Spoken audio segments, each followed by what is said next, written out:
بہت مدتوں پہلے کی بات ہے کہ شام ملک میں ایک نیک دل بادشاہ رہا کرتا تھا۔ اس کی رعایا اس سے بہت خوش تھی۔ بادشاہ کو پھول اور پودے بہت پسند تھے۔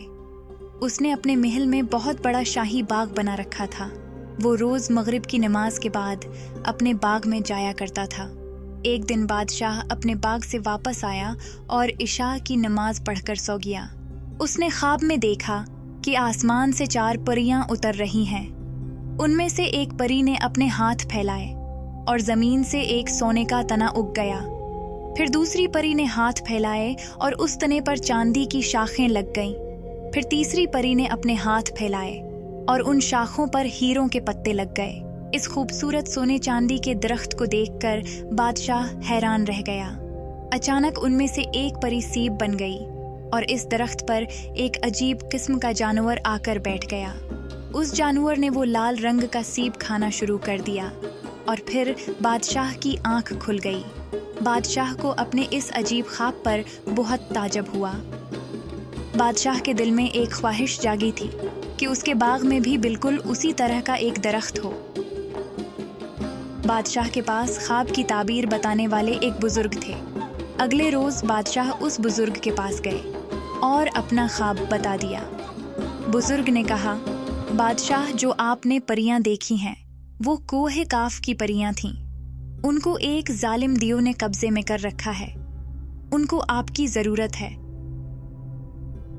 بادشاہ نے اپنے تمام سپاہی اکٹھے کیے اور کہا کہ جو اس دیو سے پریوں کو چھڑا کر لائے گا اسے میں اپنی بہت سی دولت دے دوں گا۔ دولت کی لالچ میں ہر کسی نے اپنی ایڑھی چوٹی کا زور لگا دیا، لیکن سب ناکام ہو کر لوٹے۔ بادشاہ کا ایک وزیر بھی تھا۔ بادشاہ کو اس وزیر پر بہت اعتماد تھا۔ اس نے بادشاہ سے اجازت مانگی کہ اسے اس کام کے لیے بھیجا جائے۔ بادشاہ مان گیا۔ اب وزیر کوہ قاف کی جانب نکل پڑا۔ جب وہ جنگل میں سے گزر رہا تھا تو اسے ایک عجیب و غریب زخمی شخص نظر آیا جو درد سے کرا رہا تھا۔ وزیر نے اس زخمی شخص کی مدد کی اور اس کی مرہم پٹی بھی کی۔ زخمی شخص نے اس کا شکریہ ادا کیا اور اس سے پوچھا کہ وہ کہاں جا رہا ہے۔ وزیر نے سارا قصہ بیان کر دیا۔ زخمی شخص نے کہا کہ وہ دیو بہت خطرناک ہے۔ میں ایک ذکر جانتا ہوں جو تمہارے کام آئے گا۔ اس ذکر کو پڑھ کر تم جانوروں سے باتیں کر سکو گے۔ زخمی شخص نے وزیر کو ایک منتر سکھا دیا اور پھر وہ اپنی راہ کو نکل گیا۔ وزیر کچھ دور ہی گیا تھا کہ اسے 2 مچھلیاں تالاب کے باہر پڑی نظر آئیں۔ ایک مچھلی نے کہا کہ اے آدم زاد، ہماری مدد کرو، ہم مر رہی ہیں۔ دوسری مچھلی نے کہا کہ یہ ہماری زبان نہیں سمجھ پائے گا، لیکن وزیر سمجھ گیا تھا۔ اس نے مچھلیوں کو اٹھا کر پانی میں چھوڑ دیا۔ مچھلیوں نے اسے دعا دی۔ وزیر وہاں سے نکل گیا۔ وہ اپنی منزل کی طرف روانہ تھا۔ تب اس نے کسی کی آواز سنی۔ اس نے سنا کہ چونٹیوں کی رانی اپنے لوگوں کو بھاگ جانے کا کہہ رہی ہے۔ جلدی ہٹ جاؤ، یہ آدم زاد ہمیں کچل دے گا۔ وزیر مسکرایا اور ایک طرف ہو کر چلا گیا۔ اب وزیر کوہ قاف کے قریب ہی تھا۔ وہ چل رہا تھا کہ اچانک اس نے اپنے سامنے جھاڑیوں میں حرکت محسوس کی۔ اس نے قریب جا کر دیکھا تو ان جھاڑیوں میں ایک بونا پھنسا ہوا تھا۔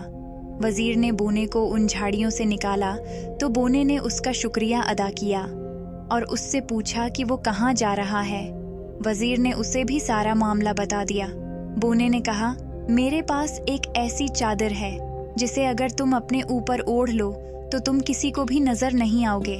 اس طرح تم اس دیو سے مقابلہ کر سکو گے۔ بونے نے اس وزیر کو ایک چادر دی۔ وزیر شکریہ ادا کرتا ہوا نکل گیا۔ اب وہ کوہ قاف کی حدود میں پہنچ چکا تھا۔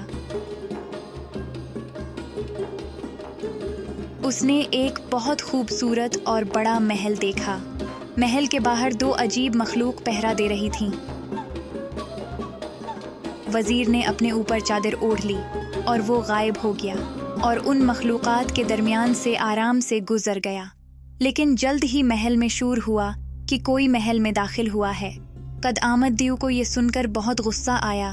اسے پہلے کہ وہ کچھ کرتا وزیر دیو کے سامنے آ کھڑا ہوا